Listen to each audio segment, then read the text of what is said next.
What a friend we have. Connaître son catéchisme avec le chanoine Arnaud Jaminet. C'est tous les vendredis à 10h en direct sur Radio Sainte-Marie, Future Radio Maria, Libreville 99 FM.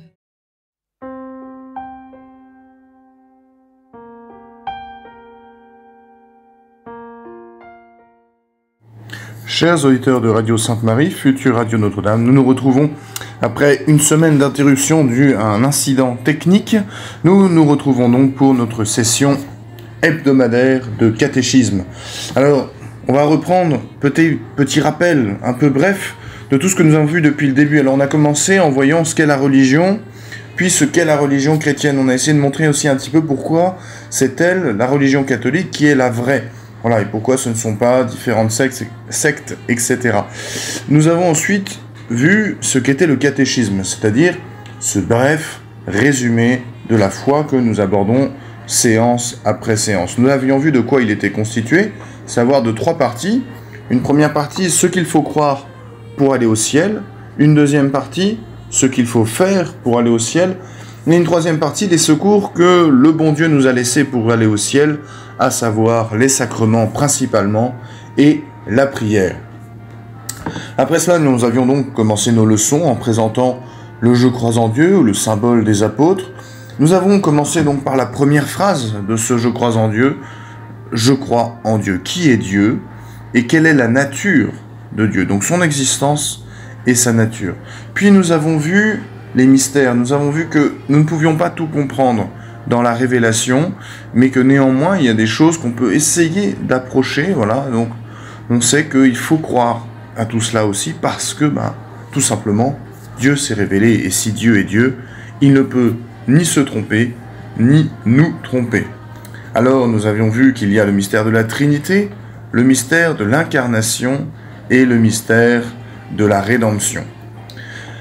Nous avons ensuite continué en parlant des anges, c'est-à-dire des créatures du bon Dieu. Nous avons commencé par la plus haute, l'ange, la créature la plus haute, parce que lui n'a qu'un corps, alors que nous, nous avons un corps, lui n'a qu'une âme, excusez-moi, alors que nous avons une âme, mais aussi un corps. Et donc, nous sommes, étant composés aussi de matière, nous sommes moins élevés que l'ange. Nous continuons donc avec la créature suivante, c'est-à-dire l'être humain. En plus de la création des anges, de la terre, des animaux, de toute végétation, des myriades d'astres, la Bible nous enseigne que Dieu a créé des êtres plus parfaits que les minéraux, donc la pierre, le sable, etc., que les végétaux, c'est-à-dire les arbres, les fleurs, les plantes, les légumes, les fruits, et les animaux, le chien, le chat, le potamochère et autres. Cette créature plus parfaite, c'est l'être humain. Je cite, « Faisons l'homme à notre image et à notre ressemblance, qu'il domine sur tous les animaux et sur la terre entière. » C'est le livre de la Genèse.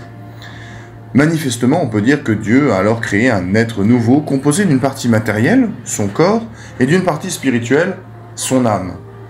Alors, la Bible ne prétend pas, contrairement aux apparences ou à ce qu'on veut bien dire parfois, nous donner la révélation de manière exacte dont Dieu a procédé pour la création de ces êtres. Peut-être qu'il a procédé en 7 jours, peut-être que c'était plus long. Ça, il ne nous appartient pas de le connaître, et je dois vous dire que finalement, c'est assez peu intéressant au fond. Essentiellement, ce que nous dit la Bible, c'est que toutes les créatures ont Dieu pour origine, sans plus. Savoir comment ça s'est passé, c'est intéressant, mais ça n'est pas notre sujet. Voilà, de toute façon, sachez-le. Dieu étant à l'origine de tout, jamais la vraie science ne viendra contredire la Bible. Je parle de la vraie science, je ne parle pas de la science idéologique orientée pour contredire la Bible. Voilà, qui généralement se construit sur des théories, lesquelles théories sont rapidement annulées par la théorie suivante, plus précise, et ainsi de suite. La supériorité de l'être humain sur toutes les autres créatures vient du fait que l'être humain dispose d'un esprit. Voilà. Mais c'est aussi parce que la grâce divine qui est présente mystérieusement, mais de manière réelle, dans l'âme qui est bien disposée, qui a mis de Dieu, cette grâce nous donne de vivre en amitié avec le bon Dieu. Dans sa vie familiale, nous en avions parlé en parlant de la Trinité, et donc ça nous met très au-dessus de tous les autres êtres. Voilà, ça nous met légèrement en dessous de l'ange, mais on va voir que on a vu plus exactement que grâce à l'incarnation, l'homme est quand même dans un état qui est plus heureux que l'ange. L'ange est là pour servir Dieu. Nous sommes véritablement là pour être ses amis. L'ange ne célèbre pas la messe, l'ange ne pardonne pas les péchés, l'ange ne crée pas d'autres créatures qui vont servir Dieu. Donc, ces avantages d'avoir une âme et d'avoir la grâce, l'amitié de Dieu, c'est ça qui constitue la vraie dignité de la personne humaine. C'est pour ça que quand certains vous parlent de dignité de la personne humaine, que l'Église ne connaissait pas avant, ou je sais pas quoi, mais cette dignité de la personne humaine sans Dieu, en fait, c'est pas une dignité de la personne humaine. La dignité de la personne humaine qui va s'élever contre Dieu, en disant non, la religion est une chose qui a servi les gens, cette dignité-là est fausse. C'est Dieu qui fait notre dignité, pas l'inverse. Voilà. Sinon, c'est juste un... On dit souvent qu'en fait, cette dignité humaine des droits de l'homme contre les droits de Dieu, c'est juste le reflet de l'orgueil humain. Ce n'est pas le reflet de l'image divine en nous qui est la raison de notre dignité. Alors, dans l'être humain, il y a un corps avec une tête, des membres, tout ça c'est fait de chair et d'os, et la Bible nous dit que ce corps a pour origine une matière terrestre qu'elle présente avec l'expression « le limon de la terre ». Alors, à cet égard, il faut dire que ce sera à la science de nous dire, si un jour elle en est capable, quelle était cette matière exacte au début. Ce que nous savons, c'est que le corps, il est corruptible. Il subit après la mort une destruction, une décomposition. Mais nous savons aussi que tous les êtres humains, tous les corps humains ressusciteront à la fin du monde. C'est l'affirmation très claire de l'Évangile. Voilà. Et que ces corps vont suivre le sort de l'âme à laquelle ils étaient liés. Si l'âme a fait du bien, ils ressusciteront pour la gloire. Si l'âme a fait du bien, c'était l'âme et le corps tous les deux unis, malheureusement, ils ressusciteront pour la damnation. En ce qui concerne l'âme humaine, on dit qu'elle est un esprit, c'est-à-dire que, même si c'est un être réel, nous, on ne peut pas le saisir par nos sens. On ne peut pas le toucher, on ne peut pas le voir, on ne peut pas l'entendre.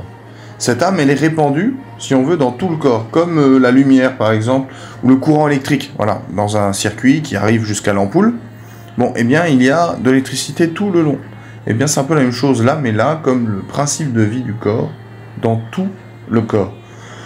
On ne peut pas la diviser, par exemple. Voilà. C'est pas comme le corps, par exemple, est une émanation de nos parents. Il y a le gamète femelle, le gamète mâle, et ces deux-là s'unissent et font notre corps. Voilà. Notre âme vient directement de Dieu, elle ne vient pas de nos parents. On dit que l'âme est faite à l'image de Dieu. C'est-à-dire que elle dispose, comme pour Dieu, même si c'est de manière très inférieure à Dieu, de l'intelligence, de la capacité de comprendre, de la volonté, de la capacité aussi, ce qu'on appelle le libre arbitre, à poser un choix, c'est-à-dire à choisir entre deux options qui se présentent à nous.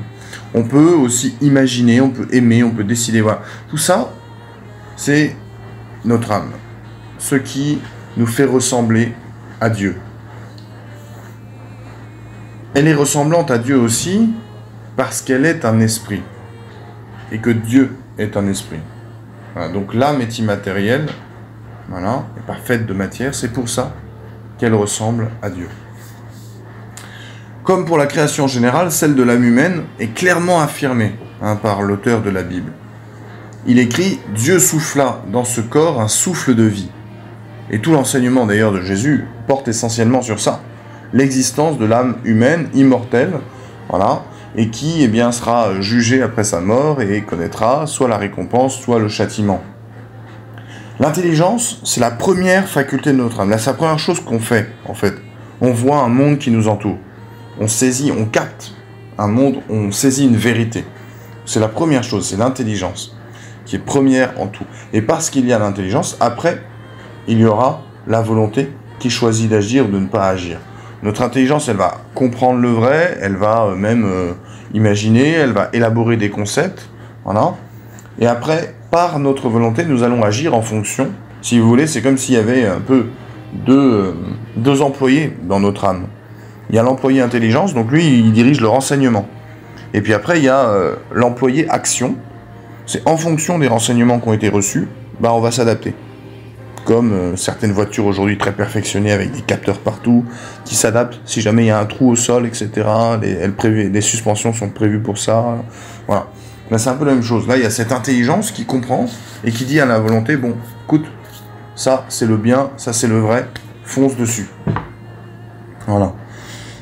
C'est parce que nous avons cette intelligence et cette liberté que nous avons, cette volonté, pardon, que nous avons la liberté, c'est-à-dire la capacité à choisir, voilà, à faire telle ou telle chose. Et c'est pour ça que nous avons la capacité aussi à mériter, si nous faisons le bien, ou à démériter, si nous faisons le mal. C'est pour ça que nous sommes très différents des animaux. Les animaux, eux, ils se dirigent, plus exactement même, ils sont déterminés par leur instinct. Ils ne peuvent pas sortir du cadre de leur instinct. Un animal agira dans telles circonstances toujours de la même manière.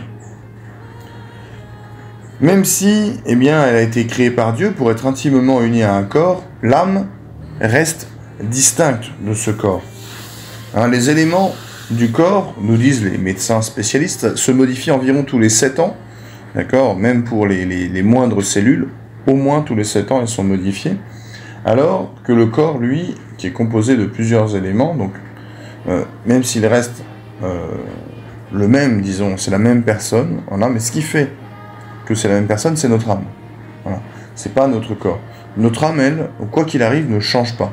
Même si ses capacités évoluent, par exemple, l'enfant qui grandit, il est capable de plus comprendre le monde, et puis après on l'éduque, on le forme à l'école et tout, donc il a une capacité de réflexion qui s'ouvre, etc.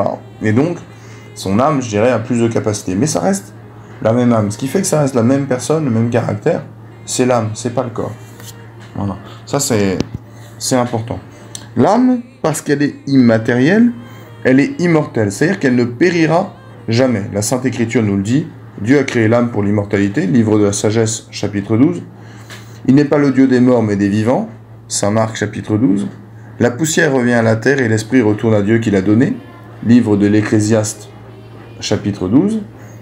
Et cette citation de Saint Matthieu, après la vie de ce monde, les justes iront à la vie éternelle et les damnés au feu éternel de l'enfer. Il y a aussi ce qu'on appelle un argument de convenance. Dieu, qui est la sagesse même, qui est la bonté même, ne peut pas nous tromper en étouffant notre besoin de vérité et de bonheur sans limite. C'est pour ça qu'il y a en nous, au fond, ce désir de survivance, cet instinct de survie qu'on appelle. Voilà.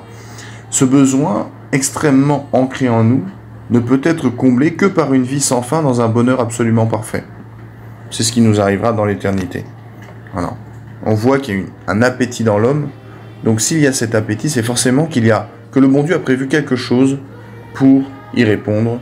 Et c'est la vie éternelle. Pour ça, il faut que nous ayons une âme spirituelle, immatérielle, pour qu'elle aille ensuite au ciel.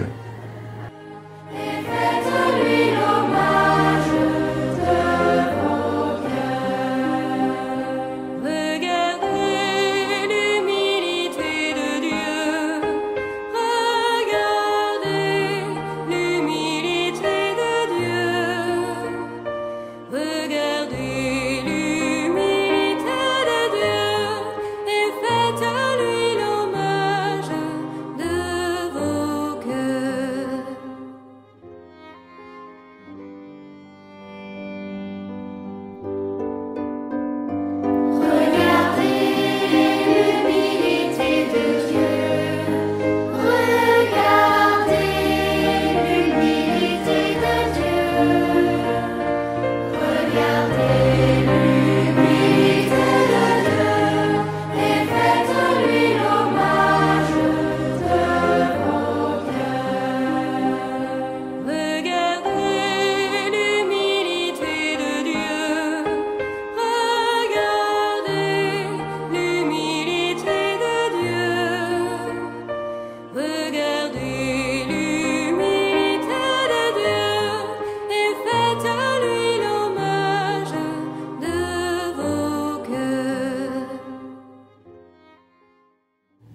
Chers auditeurs de Radio Sainte-Marie, future Radio Maria, nous nous retrouvons pour le deuxième quart d'heure de notre réflexion hebdomadaire, de notre apprentissage, de notre relecture pour les plus assidus d'entre nous du catéchisme.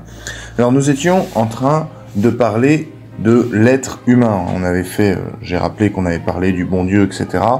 Et maintenant, on parle de ces créatures. On a commencé avec les anges, qui sont les plus importantes de ces créatures parce que ce sont les plus spirituelles, ou du moins, peut-être pas les plus importantes, mais les plus hautes. Maintenant, on est en train de parler de l'être humain et d'expliquer pourquoi, eh bien, il est important. C'est parce qu'il a une spiritualité, une âme immortelle. Et on est en train d'expliquer pourquoi cette âme est immortelle, notamment, le dernier argument que nous avons mentionné, c'est que il y a ce désir, ce qu'on voit avec l'instinct de survie de l'être humain, il y a ce désir de l'immortalité, il y a ce désir de survivre. Et donc, effectivement, quelque chose y correspond, c'est que notre âme est immortelle et que nous allons ressusciter à la fin des temps. Alors, conclusion de cela, pour notre âme, du fait que notre âme est immortelle, cette autre vie de l'âme commence immédiatement après la mort. En fait, il n'y a pas de... D'ailleurs, la mort, c'est nous vivons, et au moment où nous ne vivons plus, nous sommes morts. Voilà, il n'y a pas de transition. Voilà. Nous vivons, quand il n'y a plus de vie, il y a la mort. Notre corps participera aussi à cette résurrection. Alors, on a dit, soit dans la gloire pour être remercié, pour être félicité pour ce qu'il aura fait de bien, soit bien aussi dans la souffrance, si jamais c'est pour l'enfer, malheureusement la séparation éternelle avec Dieu. Cette autre vie donc ne sera pas la même pour chacun. Alors, puisque cette vie aussi ne finira jamais, elle est beaucoup plus importante que la vie d'ici-bas. On constate aisément, en réfléchissant à tout ça, qu'on a été créé, alors, non pas, je dirais, essentiellement pour manger, boire, dormir, se reproduire, etc., puis pour mourir et retourner au néant, mais pour connaître, aimer, servir Dieu et partager par sa grâce, par sa vie intime, son amitié. Voilà. Pour, en fait, le rejoindre un jour au ciel, tout simplement. À condition, bien évidemment, de le mériter. La Bible nous enseigne que tous les humains descendent d'Adam et Ève. D'un seul homme, je cite les Actes des Apôtres, chapitre 17, verset 26, « D'un seul homme, Dieu a fait le genre humain pour peupler la surface de la terre », nous dit saint Paul. Nous les appelons donc Adam et Ève nos premiers parents. Nous sommes tous frères en Adam et Ève. Ça, c'est un dogme qui est important à croire. Parce que, en fait, si Adam et Ève ne sont pas nos premiers parents, ça veut dire que certains hommes auraient le péché originel et pas les autres. Donc, il est obligatoire de le croire.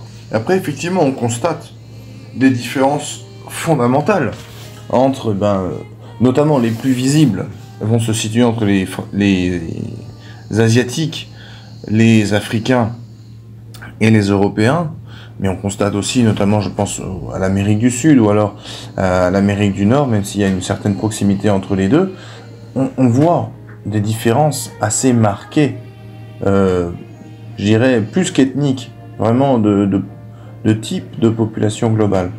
Et pourtant, il y a cette certitude. Il y a cette certitude, que Adam et Ève étaient bien nos premiers parents. Voilà, c'est dire aussi la richesse de la génétique humaine. Moi, ça c'est un motif, d'admiration devant le plan de Dieu. Je vous rappelle que la négation de cette chose-là, c'est ce qui a donné lieu à toutes les théories raciales. On va dire qu'il y avait des races parmi les humains. Non, il y a des races parmi les chiens. Les humains sont une seule race, voilà, une seule espèce, l'espèce humaine, des êtres avec un corps et une âme. Voilà, nous, il n'y a pas de différence fondamentale. Il peut y avoir des petites différences physiques d'un peuple à l'autre, mais il n'y a pas de différence fondamentale. Là où il va vraiment y avoir, je ne sais pas, si vous prenez les chiens, il va y avoir des vraies différences de taille, etc. Prenons le potamochère et son cousin le phacochère, et chez nous en France le sanglier, ils ont tous les trois des différences bien plus grandes que les différences qu'on peut constater entre un un Asiatique, un Européen et un Africain. Voilà. Donc ça c'est important aussi, hein. C'est un point sur lequel notamment le pape Pie XII avait beaucoup insisté, ce qu'on appelle le monogénisme, c'est-à-dire le fait qu'il y a un seul couple premier générateur de tous les êtres humains. Alors en hébreu, Adam signifie argile ou terre, et le mot Ève vient du mot vie, parce que Ève devait devenir la mère de tous les vivants. Certains auteurs donnent comme signification de ces prénoms, hein, d'après la langue araméenne, celle d'homme pour Adam, celle de femme pour Ève. Pour la création de la femme, la Bible nous rapporte que Dieu la créa de la même nature que l'homme. Toutes les traductions parlent de la côte de l'homme que Dieu aurait utilisée pour la création de la femme. En tout cas, le sens profond du texte, c'est que ce côté de l'homme duquel Dieu aurait extrait et réalisé la femme, cette expression sert à indiquer que la femme est absolument de même nature que l'homme. Elle est donc son égale en tant qu'individu humain et parfaitement assortie à l'homme. Voilà, donc on parle souvent de l'aide semblable à lui. Voilà, Adam réunit tous les animaux de la terre, constate qu'ils sont tous répartis deux par deux, un mâle et une femelle, et que lui n'a pas de femelle. Et donc, bien, il lui manque cet être qui lui permet d'assurer, je dirais, d'être complet. Il va donc demander à Dieu de lui créer cette aide, et Dieu façonne Ève. Voilà. Peut-être aussi, petite note, mais on voit bien une progression dans toute la création. Comme une pyramide, on part du moins sophistiqué, donc les minéraux, la pierre, le sable, etc., jusqu'à l'être humain, et après l'homme, eh bien, Dieu fait la femme, Ève. Donc de cette créature déjà spiritualisée, l'homme, Dieu va tirer Ève. Ça aussi, je pense que c'est important de le noter, de nous rappeler, voilà, que le bon Dieu, eh bien, a fait la femme en dernier. Il y a une certaine dignité supérieure de la femme pour cette raison-là, pour la raison aussi qu'elle va porter l'enfant, c'est elle qui porte la vie, qui va porter les enfants. Voilà. Donc effectivement, le chef c'est l'homme. Donc le chef c'est celui, je rappelle toujours, mais comme nous dit le Christ, je ne suis pas venu pour être servi, mais pour servir. Eh bien, voilà, le chef c'est celui qui sert. Celui qui voudra être le premier parmi vous, dit-il aux apôtres, qui se fasse le serviteur de tous. Voilà. Ça c'est important aussi. Donc, certes, la femme, voilà, cette dignité supérieure en raison du fait qu'elle donne la vie, mais c'est elle qui doit être soumise à l'autorité du mari. Voilà. Et le mari doit exercer son autorité comme le Christ l'aurait fait, en étant véritablement le serviteur de sa famille.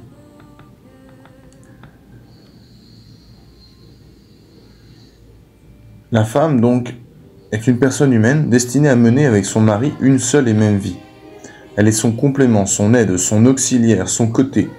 Voilà pourquoi elle nous est représentée souvent issue du flanc de l'homme. C'est aussi pour ça qu'il y a cet attrait mutuel entre les deux sexes, c'est-à-dire que, eh bien, il y a entre ces individus, il y a deux manières d'être chez les humains. Pourtant, ils sont exactement de la même nature. Voilà, ils ont deux manières de vivre différemment. Voilà. Le fait d'être homme ou femme chez l'être humain a une importance, je dirais, dans quasiment chaque instant de la vie, là où ça en a très peu chez les poissons, chez les chiens, voilà. Chez l'être humain, ça, à chaque instant de la vie, on agit en tant qu'homme ou en tant que femme. Voilà. Petite note, c'est que le mariage, il réalise une appartenance mutuelle et réciproque, d'accord, lorsqu'il est conclu légitimement. Voilà, donc il réalise merveilleusement le plan de Dieu. L'époux et l'épouse forment un tout, c'est-à-dire l'être humain complet, une personne morale constituée de deux entités humaines. Ça, c'est pour les juristes, hein. S'il y en a qui nous écoutent, vous avez un petit détail. C'est pour ça que le mariage validement réalisé est indissoluble. Voilà. Ça me semble vraiment important. En vue de l'épanouissement de chaque individu, le bon Dieu a créé cette complémentarité qui se réalise grâce aux partenaires, voilà, grâce aux conjoints. C'est aussi grâce à cette complémentarité mutuelle que se réalise la propagation des individus au sein des différents genres d'êtres créés par Dieu. Ça, on le voit, c'est pas uniquement pour les êtres humains, mais pour tous les animaux de la terre. Donc voilà, il y a une unité dans la pluralité des individus. Si tous les êtres humains sont les descendants d'Adam et Ève, il faut remarquer que physiquement, physiologiquement, biologiquement, nous étions tous contenus dans nos premiers parents. Et en fait, c'est pour ça qu'on partage la même nature constitutive, la nature humaine. Saint Paul y fait donc allusion en disant, voilà, nous avons tous péché en Adam. Et la théologie emploie le mot récapituler. C'est-à-dire, récapituler, c'est avoir une nouvelle tête, en fait, tout simplement. Voilà. Donc, notre tête, c'est Adam, et la récapitulation, c'est quand le Christ, par la rédemption, entre guillemets, accomplit de manière encore plus merveilleuse la création. Donc cette solidarité entre nos premiers parents et tous leurs descendants, eh bien, c'est la raison pour laquelle eh bien, il y a le péché originel. Ils nous ont transmis la nature humaine, et comme ils étaient les deux seuls représentants de la nature humaine au moment du péché originel, toute la nature humaine a commis un péché, et donc tous les membres de cette nature humaine, malheureusement, ont péché aussi de cette manière-là. Alors, quelques notes. D'abord, concernant l'origine physique des êtres humains, la science pourra peut-être en son temps nous renseigner avec exactitude, peut-être même certitude, mais pour le moment, ça n'est pas encore le cas. Voilà, donc, quand des manuels officiels d'enseignement affirment que nous avons une origine animale ou autre, c'est à prendre avec du recul. Voire même, on peut prendre, non pas à la légère, mais vraiment ne pas se troubler pour ça. Certains savants considèrent avec une probable exactitude scientifique que le mot « limon de la terre » serait à prendre dans le sens d'une créature qui se trouvait déjà sur la terre. Voilà, que Dieu aurait créé, etc., antérieurement à l'être humain, et donc il aurait utilisé ce matériel préexistant pour faire l'homme pour sa partie corporelle. C'est un point intéressant, mais qui n'a pas vraiment d'importance pour nous au point de vue religieux. C'est un point qui est compliqué aujourd'hui parce que beaucoup de gens vont dire ça, non, c'est faux, la création, tout ça. Voilà, les gens qui veulent faire un peu intelligent ou alors un peu athée, etc. Donc, il faut savoir résister à ça. Attendez, on n'a aucune certitude scientifique pour le moment sur le sujet. Voilà. La seule chose qui nous importe pour nous, en fait, c'est l'origine de ce qu'il y a d'essentiel, d'incorruptible chez nous, c'est notre âme. Et là, pour le coup, manifestement, c'est sûr, elle vient de Dieu. Donc voilà, ça, c'est précisé par l'auteur sacré, Dieu souffla, un souffle de vie. Voilà, donc là, on a une certitude. Pour le corps, effectivement, on peut admettre des théories scientifiques diverses et variées. Pour l'âme, nous savons que ça vient de Dieu. Pour l'origine corporelle, on pense que les ancêtres, ayant remarqué que les morts, avec le temps, se transformaient en poussière, on avait conclu que le corps humain était essentiellement fait de poussière. Cette idée s'est répandue surtout dans le monde oriental, donc on la retrouve dans beaucoup de peuples des pays d'Asie. Voilà. Mais quand l'écrivain sacré essaie de nous décrire cette création, voilà, qu'il utilise le mot « limon de la terre », c'est en référence à ça. C'est pour ça souvent qu'on prend par exemple l'image d'un dieu potier qui pétrit dans ses mains la glaise pour faire une forme d'homme et ensuite il souffle, il donne le souffle de vie. Donc le narrateur biblique n'a pas prétendu faire une explication scientifique de l'homme, hein. Il en ignorait le comment, mais il a voulu décrire avec les mots qu'il avait pour lui cette œuvre spéciale directe de Dieu. Donc l'expression l'homme descend du singe, elle ne doit pas nous inquiéter. Même si la science en établissait la preuve. Voilà. Beaucoup d'arguments, notamment philosophiques, tendent à dire que ça est compliqué de dire ça. Voilà. Notamment en raison du lien entre le corps et l'âme. Tout d'un coup, pourquoi il y aurait une âme dans un corps de singe? Quelle aurait été la vie de ce singe avant? Ça veut aussi dire que l'arrière-grand-parent de Jésus aurait été un singe. Ça pose quand même quelques problèmes, au moins philosophiques. Voilà. Il y a une opposition apparente entre le mot de la Bible, limon de la terre, et d'autre part le singe, comme nous dit la science. En fait, il faut bien comprendre que la Bible nous dit limon de la terre, c'est-à-dire un matériel déjà existant. Nous nous retrouvons donc dans quelques minutes pour la troisième partie.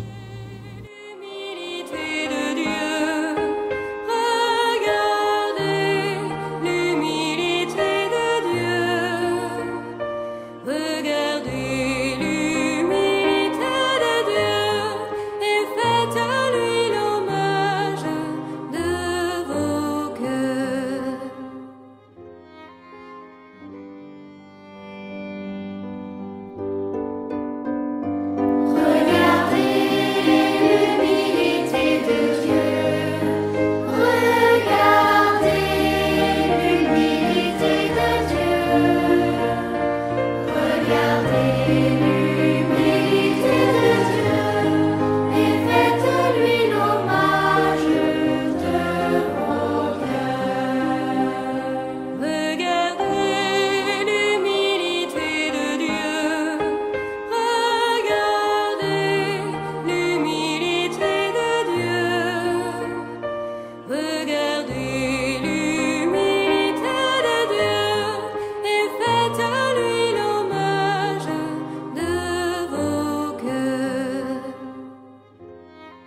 Chers auditeurs de Radio Sainte-Marie, future Radio Maria, nous continuons donc notre rendez-vous hebdomadaire de catéchisme. Alors, nous parlions des créatures de Dieu, on a parlé des anges la dernière fois, et aujourd'hui nous parlons des êtres humains. Alors, je reviens encore sur bien l'existence de l'âme qui est la source de la dignité de l'être humain. Donc, l'être humain a un esprit, une âme spirituelle, immortelle, voilà, qui va rester bien après notre mort, qui sera jugée pour aller au ciel ou en enfer. Donc on disait que bien cette âme, elle ressemble à Dieu, puisque bien c'est par elle que nous avons l'intelligence et la volonté, c'est par elle que nous avons cette ressemblance avec Dieu, cette capacité à être ses amis. Voilà. On disait donc que cette dignité de la nature humaine, eh bien, lorsqu'elle est mise essentiellement en relation avec Dieu, elle lui convient parfaitement. Mais quand on l'invoque orgueilleusement, en la séparant inconsciemment ou volontairement, eh bien, du Créateur, on tombe dans un humanisme athée et souvent d'ailleurs ridicule. Notons aussi que pour l'immortalité de l'âme, c'est assez normal parce que Dieu ne peut pas détruire une âme qui est son plus bel ouvrage. Ce qu'il a fait de plus grand sur cette terre, c'est de faire des esprits semblables à lui. Vous voyez, c'est toujours cette ressemblance dont on parle dans l'Écriture. Donc, il est conforme à sa justice, il est même logique en fait, qu'une fois que l'expérience de la vie, donc où le corps et l'âme sont unis, une fois qu'elle a été réalisée ici-bas, eh bien on rende à chacun selon ses œuvres et que l'âme ne meurt pas avec le corps. Ce serait, voilà, le bon Dieu ne réduit pas à néant sa création. Enfin, eh bien, comme nous sommes tous frères en Adam, nous le sommes tous aussi en Jésus-Christ. J'en ai parlé tout à l'heure.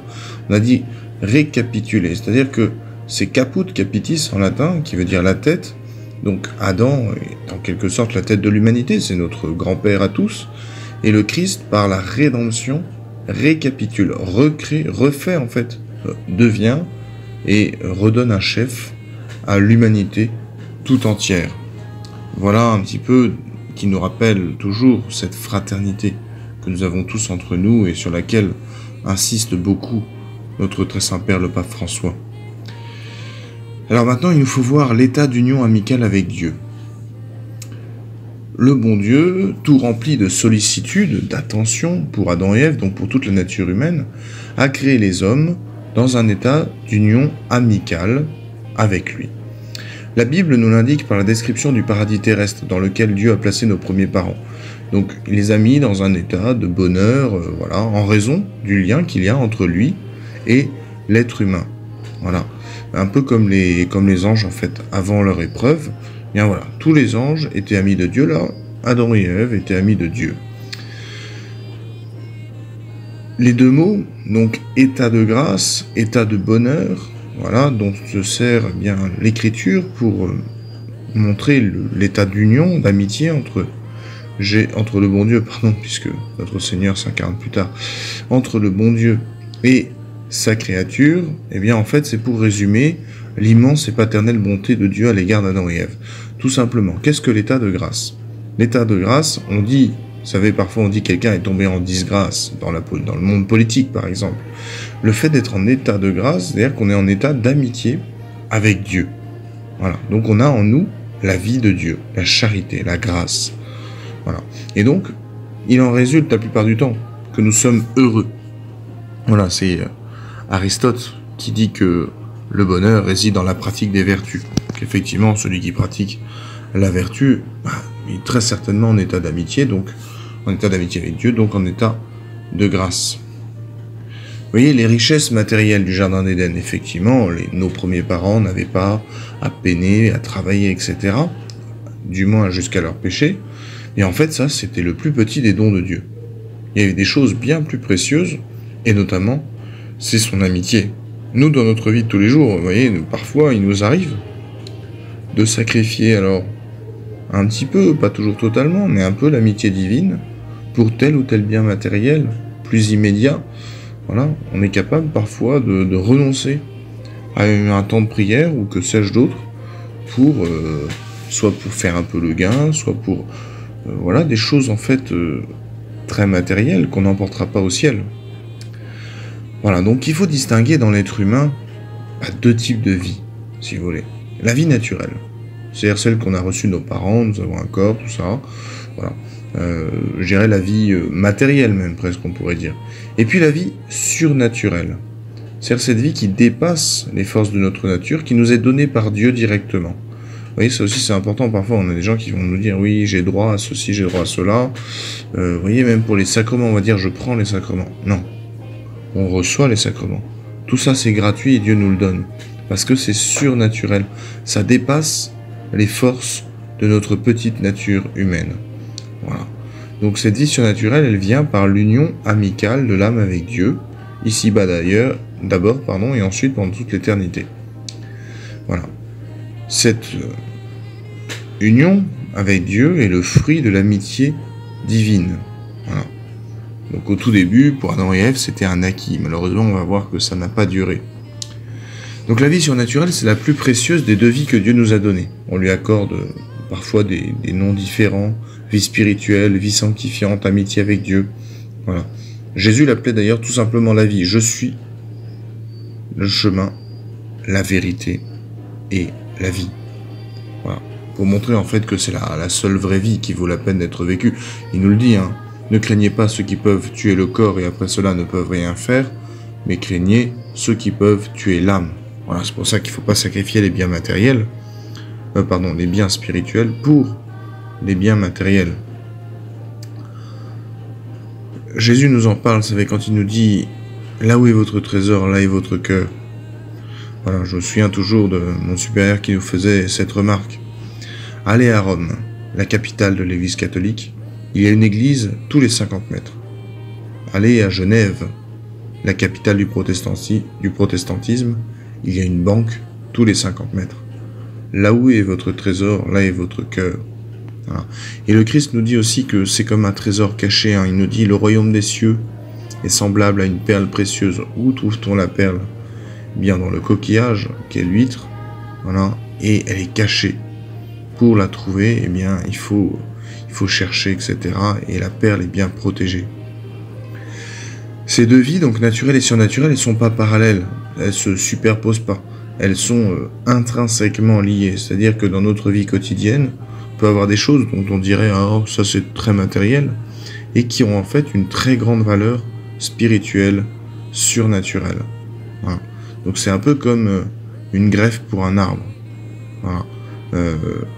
L'arbre greffé devient un peu comme supérieur à lui-même, il va bénéficier des qualités de la greffe qu'on a ajoutée. Bon, bah nous, c'est un peu la même chose sur notre vie naturelle. Dieu greffe la vie surnaturelle, en fait, elle se pénètre l'une l'autre. Ce qui fait que des choses tout à fait banales, faire la vaisselle par exemple, eh bien, ça peut avoir une très grande valeur surnaturelle.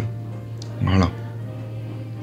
Alors, le bon Dieu donc a voulu élever les humains à cet honneur-là. C'est-à-dire que quand il dit « faisons l'homme à notre image et à notre ressemblance », ben cet homme matériel, avec son corps, va pouvoir poser des actes qui auront une valeur surnaturelle. C'est bien ça qu'il faut comprendre, c'est que ces deux choses-là sont totalement liées. Ça, c'est presque, en fait, c'est une seule et même chose. Et au cours de toute notre vie matérielle, nous ne cessons soit de mériter, au niveau surnaturel, soit de démériter. Alors, quand on parle d'union avec Dieu, il faut distinguer l'état d'union amicale dans lequel Dieu nous a créés, et puis l'union filiale d'enfants adoptés par Dieu, qui est notre état maintenant, nous, avec les sacrements. Adam et Ève n'avaient pas, voyez, le baptême. Ils n'avaient pas cette véritable, je dirais, cette entrée dans la famille de Dieu par le baptême, qui est symbolisé bien par le prêtre qui remplit les registres après le baptême. Enfin, eux, malheureusement, pour eux, ils n'avaient pas ça. Vous voyez, c'est pour ça qu'on chante dans la nuit de Pâques. Bienheureuse faute qui nous a valu un tel rédempteur. Voilà, cette faute-là, elle nous a valu de nous retrouver dans un état qui est plus dur, c'est vrai. Il faut se battre pour conserver l'amitié divine, mais en même temps, eh bien, nous sommes dans un état qui est meilleur. On n'a jamais vu les anges célébrer la messe, pardonner les péchés. Voilà. Donc maintenant, eh bien, nous recevons beaucoup plus de grâce, nous sommes plus près de Dieu même qu'Adam et Ève au moment de la création, même quand le bon Dieu venait, comme nous dit l'Écriture, à la brise du soir, pour converser avec Adam et Ève, eh bien ce n'est pas la même chose. Voilà, nous avons une proximité beaucoup plus grande, nous vivons de cette vie surnaturelle. Au moment de la création, donc Dieu avait muni les humains, d'accord, non seulement de son amitié, mais aussi de privilèges, c'est-à-dire de faveurs, d'avantages particuliers. Des choses qui ne sont pas dues à la nature humaine, mais qui avaient pour but de contribuer à son bonheur ici-bas, en attendant le bonheur plus parfait de son intimité éternelle après la mort, si nous l'avons mérité. Alors, pour le corps, Dieu lui a donné un plein épanouissement de beauté et de vigueur. Une santé inébranlable, pas de maladie, pas d'infirmité, pas de mort, pas de souffrance, et passage surtout de la vie terrestre à la vie éternelle, grâce simplement à un épanouissement constant en Dieu. Voilà, sans ce déchirement que représente pour nous, eh bien, la séparation du corps et de l'âme. Pour l'intelligence, Dieu a donné à Adam et Ève une science intérieure éminente, qu'on appelle la science infuse, pour leur permettre de remplir leur rôle avec un esprit clair, sans difficulté particulière. Pour leur volonté, le Seigneur leur a donné une droiture parfaite, c'est-à-dire qu'il ne voulait que des choses dirigées par la raison. Il n'y a pas une inclination mauvaise. Nous, on voit bien qu'on est porté au mal. Il y a beaucoup de choses qui nous portent au mal. Adam et Ève étaient toujours portés au bien. D'ailleurs, vous voyez, pour Ève, il faut que le serpent déploie toute sa ruse. C'est parce qu'elle est trompée, c'est parce qu'elle croit bien faire qu'Ève pêche. Elle ne fait pas un péché parce qu'elle trouve ça bien de faire un péché. Nous, malheureusement, entre guillemets, c'est souvent ça, en fait. On se dit, non, ça c'est bien pour moi. Donc le diable était obligé de les tromper pour arriver à gagner. Alors ça, c'est, je pense aussi, véritablement important de nous rendre compte que nous avons ce qu'on appelle ce foyer du péché, la concupiscence qui est en nous d'une manière, je ne sais pas si le mot est irrésistible, mais il est extrêmement difficile d'y résister. Voilà, donc Adam et Ève, eux, eh bien, totalement dirigés par leur raison, ne ressentaient pas cette peine, cette difficulté à obéir à la volonté de Dieu. En fait, à chaque fois, un problème se pose, ils réfléchissaient, ok, bah ça c'est la bonne solution, je fais ça. Là où nous, quand un problème se pose, concrètement, on va d'abord réfléchir à bon, qu'est-ce que ça m'apporte? Ah non, mais la question, c'est pas qu'est-ce que ça t'apporte, c'est qu'est-ce qui est bien, qu'est-ce qui est mal. Et on va avoir tendance un peu, nous, à dire, oui, bon, si moi j'aime bien ça, ça doit pas être si mal que ça. Là où Adam et Ève comprenaient très bien, ça c'est bien, ça c'est mal. Voilà, et nous, eh bien, il faut qu'on lutte pour faire revenir vraiment cette notion, ça c'est bien, ça c'est mal, pour pas se tromper. Alors nous nous retrouvons après une petite pause.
Chers auditeurs de Radio Sainte-Marie, future Radio Notre-Dame, nous nous retrouvons pour le dernier quart d'heure de notre rendez-vous hebdomadaire, désormais traditionnel, de catéchisme. Alors, on reprend encore une fois, nous sommes toujours sur les créatures de Dieu, et après avoir vu les anges la semaine dernière, nous voyons maintenant l'être humain. Alors là, on parle de la condition des hommes, des êtres humains, au paradis terrestre. Dans quel état ils étaient? On a dit qu'ils étaient en état d'amitié avec Dieu, et on était en train de détailler un petit peu les conséquences de cette amitié avec le bon Dieu. On avait expliqué d'ailleurs que notre état aujourd'hui d'amitié avec le bon Dieu est un état préférable à celui de nos premiers parents, parce que nous avons les sacrements, nous avons par le baptême vraiment l'adoption de Dieu. Nous entrons dans la famille de Dieu. Adam et Ève étaient ses créatures, destinées à être ses amis. Nous entrons, et nous en avons d'ailleurs certitude avec nos certificats de sacrement, voilà, nous entrons de manière très concrète dans la famille de Dieu. Alors, tous ces dons qu'Adam et Ève avaient reçus, alors je rappelle qu'ils n'avaient pas de maladie, pas de souffrance, ils avaient la science infuse, et ils avaient une volonté totalement dirigée par leur raison. Ils n'étaient pas comme nous attirés par tel ou tel bien matériel, c'était leur raison qui commandait à leur volonté. Alors Dieu a mis une condition à cet état de vie des êtres humains, pour qu'il y ait un mérite personnel, parce que sinon, en fait, si tu étais dans cet état-là, sans avoir aucune épreuve, en fait, ça aurait été un peu injuste qu'ils puissent aller au ciel, d'autant plus que nous, non seulement ça va être compliqué, c'est quand même compliqué d'aller, pas compliqué à la fois, mais aller au ciel, c'est pas gagné d'avance. Si pour eux cela avait été le cas, ça aurait été totalement injuste. Donc, non, il y a une petite épreuve quand même, comme pour les anges, où il fallait qu'il y ait une épreuve pour que certains puissent dire oui ou non, enfin tous, pour qu'ils puissent user de leur liberté. Le bon Dieu a fait la même chose pour Adam et Ève. Donc ils ont été soumis à l'épreuve de la tentation pour prouver leur amour et leur fidélité envers Dieu. Et ils ont dû choisir entre le bien et le mal, ils ont dû faire le bon choix en suivant les directives de leur Créateur et Père. Donc ce choix qui est possible, encore une fois on parle toujours, je rappelle, mais on avait dit que la liberté c'est la capacité de faire le bien. Donc quand on fait autre chose, c'est qu'on en a la possibilité, mais c'est pas qu'on est en train d'exercer notre liberté. Voilà. Donc Adam et Ève voient ce choix qui est exprimé par l'ordre de Dieu. Vous pourrez manger, Genèse chapitre 11, vous pourrez manger du fruit de tous les arbres du jardin, mais vous ne mangerez pas du fruit de l'arbre de la connaissance du bien et du mal, sinon vous mourrez certainement. Alors peu importe l'arbre et ses fruits en question, c'est pas le sujet. On a vu les théologiens autrefois qui s'interrogeaient là-dessus. C'est pas ça qui est important. Voilà. Ce qui est important, c'est le fait qu'en fait, le bonheur ou le malheur des humains devait résulter du comportement d'Adam et Ève. Donc c'est sûrement aussi un signe pour nous. Nous ne sommes pas Adam et Ève, c'est sûr, mais comme pour Adam et Ève, leur comportement a eu un retentissement pour les autres. Notre comportement a un retentissement pour les autres. Nous ne sommes pas tout seuls dans notre vie à nous. Voilà. Il y a d'autres personnes qui viendront après nous, et nous n'avons pas le droit, je dirais, de leur savonner la planche. Voilà. Sachons faire attention aussi pour les autres. Voilà. On aide chacun une âme qui s'élève et lève le monde, et on se sanctifie, on se sauve seul, mais on se sanctifie avec les autres. On emmène toujours du monde avec nous, que ce soit au ciel ou en enfer. Alors, quelques questions pour résumer notre leçon d'aujourd'hui. D'abord, qu'est-ce que l'être humain? L'être humain, c'est une créature raisonnable, donc capable de réfléchir, composée d'un corps et d'un esprit, et cet esprit, on l'appelle l'âme. Alors, qu'est-ce que l'âme? L'âme est un esprit, donc pas de matière, pas de corps, immortel, que Dieu a créé à sa ressemblance pour être uni à un corps humain. Alors comment savons-nous que nous avons une âme? Nous savons une âme parce que sans elle, nous ne pourrions ni penser, ni aimer, ni vouloir librement. Et puis aussi parce que toute l'œuvre de Jésus tend à sauver notre âme. Voilà, donc au bout d'un moment, on a aussi, dans l'évangile, on a souvent la source d'un certain nombre de réponses. Si Jésus n'avait pas voulu sauver nos âmes, enfin si nos âmes n'existaient pas, Jésus n'aurait pas pris la peine de les sauver. Question suivante. Pourquoi Dieu nous a-t-il créés? Dieu nous a créés, donc on a dit pour le connaître, parce que si on ne connaît pas, on ne peut pas aimer, donc le connaître, l'aimer, et le servir, et le rejoindre un jour au ciel. Qui furent nos premiers parents? Ce furent Adam, le premier homme, et Ève, la première femme. Combien Dieu donna-t-il de vie aux humains? Il en a donné deux, on a dit, la vie naturelle, donc la vie, si on veut, du corps, mais du corps uni à l'âme, et la vie surnaturelle, c'est-à-dire cette vie qui dépasse, qui vient totalement gratuitement dépasser les forces et les capacités naturelles, simplement de notre nature, à tel point, vous voyez, qu'on ne s'en rend pas vraiment compte. En fait, on ne mesure pas à quel point c'est grand. Si tu savais le don de Dieu, c'est la parole du Christ à la Samaritaine, au puits de Jacob. Voilà, si tu savais le don de Dieu.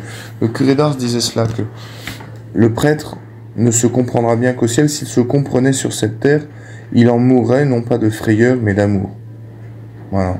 Je pense qu'en fait, chacun d'entre nous, si nous réalisions le plan de Dieu sur nous, à quel point ce plan est grand, je pense que nous serions très impressionnés. Et peut-être, alors on n'aurait peut-être pas de frayeur, mais peut-être. Je pense que le bon Dieu nous fait la grâce de ne pas nous rendre compte à quel point c'est grand ce qu'il a fait pour nous. Alors, en quel état Dieu a-t-il créé les premiers humains? Il les a créés sains et heureux, en état d'amitié avec lui. D'accord? Donc c'est ce qu'on voit dans le livre de la Genèse, Dieu qui vient à la brise du soir, converser avec sa créature. Donc c'est cet état d'amitié et de douce intimité avec le Créateur. Est-ce qu'Adam et Ève ont reçu des dons extraordinaires au moment de leur création? Bien oui, ils ont reçu des dons extraordinaires qu'on appelle préternaturels, c'est-à-dire qu'ils ne dépassent pas strictement les forces de notre nature, mais simplement, ils dépassent un peu ces lois habituelles. Donc, ils n'étaient pas attirés par le péché, et ils ne devaient ni souffrir, ni mourir. Alors, quelques conséquences pratiques quand même pour, prendre aussi, avoir quelques idées de bonnes résolutions pour mettre notre vie en accord avec ces vérités que nous venons de d'énumérer les unes après les autres, que nous découvrons petit à petit. Il faut nous poser ces questions. D'où venons-nous? Qui sommes-nous? Que sommes-nous?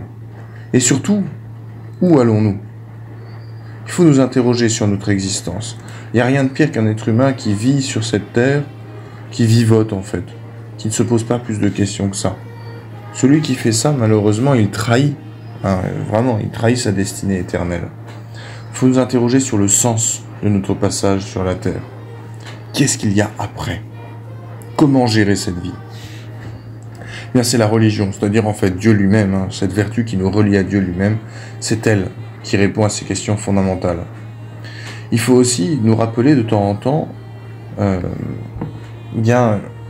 quand même, les choses matérielles sont importantes, oui, mais en rapport à notre âme. Quand une chose matérielle nous empêche d'aller au ciel, le portable par exemple, on peut le supprimer.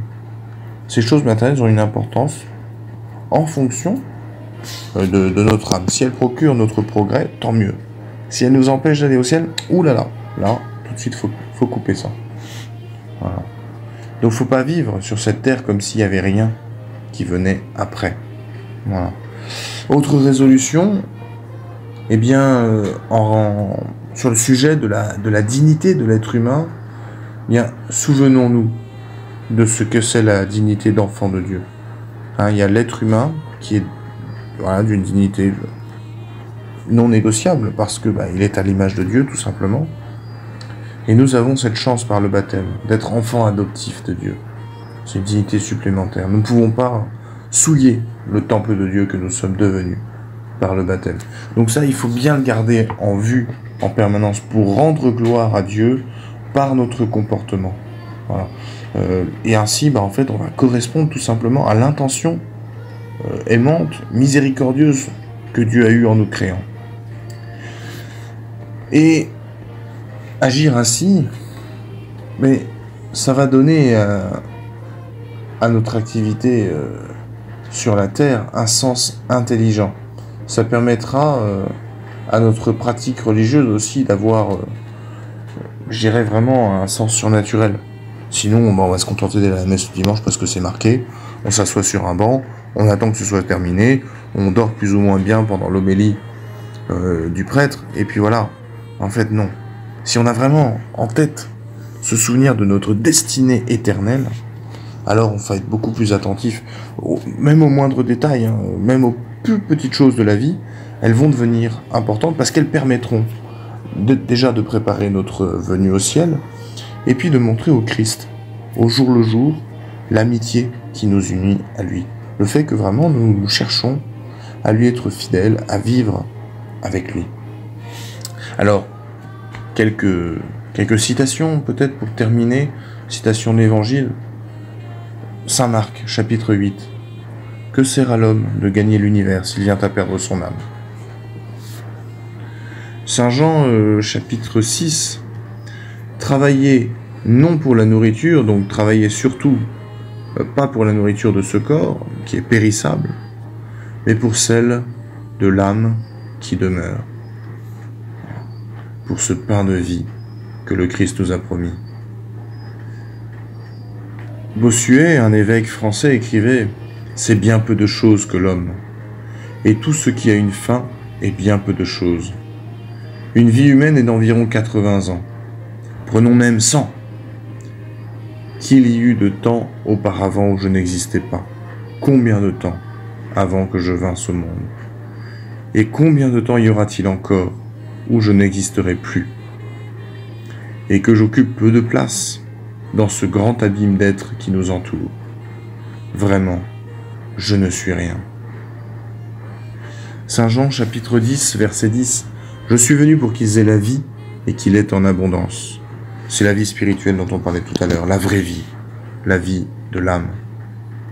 Chapitre 17 de Saint Jean. « Père, glorifie ton Fils pour qu'il donne la vie éternelle à tous ceux que tu lui as confiés. » Chapitre 15, verset 15. « Je ne vous appellerai plus serviteurs, mais amis. » Ce verset qu'on chante pendant les ordinations sacerdotales. Voilà. Vous n'êtes plus serviteurs, mais amis. Voyez, ces citations, elles nous montrent bien que par la grâce présente dans les âmes réceptives et fidèles, Dieu nous établit dans une intimité de vie surnaturelle, dans une vie familiale, d'union intime avec lui. Cette vie, nous la commençons sur cette terre et nous espérons la continuer au ciel. Pour cela, nous nous formons, nous nous sacrifions et nous prions, et particulièrement en ce mois de novembre, n'oublions pas la prière pour nos défunts, pour tous ceux qui nous ont précédés. Cette vertu de religion qui nous fait rendre à chacun ce qui lui est dû, qui nous relie à Dieu en nous faisant rendre ce qui lui est dû, elle nous fait aussi prier pour les défunts, en raison de tout ce que nous leur devons, parce qu'ils nous ont précédés et qui nous attendent au ciel. Dieu vous bénisse.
What a friend we have. Connaître son catéchisme avec le chanoine Arnaud Jaminet. C'est tous les vendredis à 10h en direct sur Radio Sainte-Marie, future Radio Maria, Libreville 99 FM. What a friend we have. Connaître son catéchisme avec le chanoine Arnaud Jaminet. C'est tous les vendredis à 10h en direct sur Radio Sainte-Marie, future Radio Maria, Libreville 99 FM.